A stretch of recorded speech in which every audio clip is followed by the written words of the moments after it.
So the narrative of black people in the United States was, you know, you came from these primitive, savage people who had no history, and everything you are, we made you. Strip the African of his knowledge of himself. You can then replace that knowledge with any falsification of consciousness you desire. Once you take from me my knowledge of myself, you can then tell me those lies. To get someone to actually think that someone else is inferior, you have to raise that type of mentality to a religious level. Remember, when they attacked Africa, they did not attack Africa physically. They did not attack Africa educationally. They attacked Africa spiritually. Jomo Kenyatta said when the European first came to Africa, the Africans had the land and the white man had the Bible. White man told him to close his eyes, get on his knees and pray.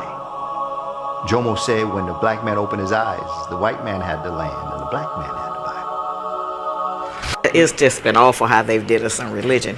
And our people tend to think that even those who feel that they know that white Americans have mistreated us, their grandchildren or great-grandchildren still mistreating us in a lot of ways, they still believe, well, but nobody would lie about God, when that's not true.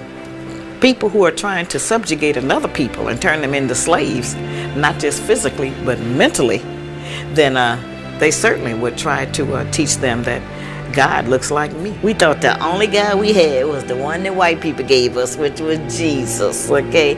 And he looked like them. And when we saw them, psychologically, we would transfer that was deity.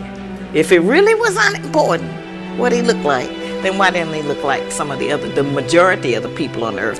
Why would he look like the people who are the minority race on the entire earth? We're not the minority. People always ask me, why do the black church not get rid of the white Jesus and put a blue black Jesus in place with a nappy head? Because black people would stop going. In fact, today, if you were to go to Africa and talk to the children who've been Christianized, they will tell you that their ancestors covenanted with devils, and this is why black people are in the condition they are today. So turn to Christianity, and of course you turn to the oppressor's religion, and then you eat the gruel that they give you, and at the bottom it says Jesus saved you. Of course, you're conditioning that person for another 1,000 years. Christ. When you talk about the image of Christ, it is important that we no longer ascribe to the European image of Christ. Why? Because the brain is an associating organism. It stores everything as pictures. And because it is associating, if you force feed an African child that Christ is white, because the brain associates, as that child begins to grow, the brain will associate white Christ with white people. And so if white Jesus is God, then white people must also be the gods of humanity. And so guess what? The power in the painting is transferred to the people who resemble that painting. And so it is difficult to pray to a white Jesus and not in some way feel inferior to white people. And that's why when I talk to Christian ministers, I often tell them you have to change these pictures. They say it don't matter. Of course it matters. Why do you think the European went around the world and systematically altered the image of Christ in every major cathedral, every major church, every corner of the globe?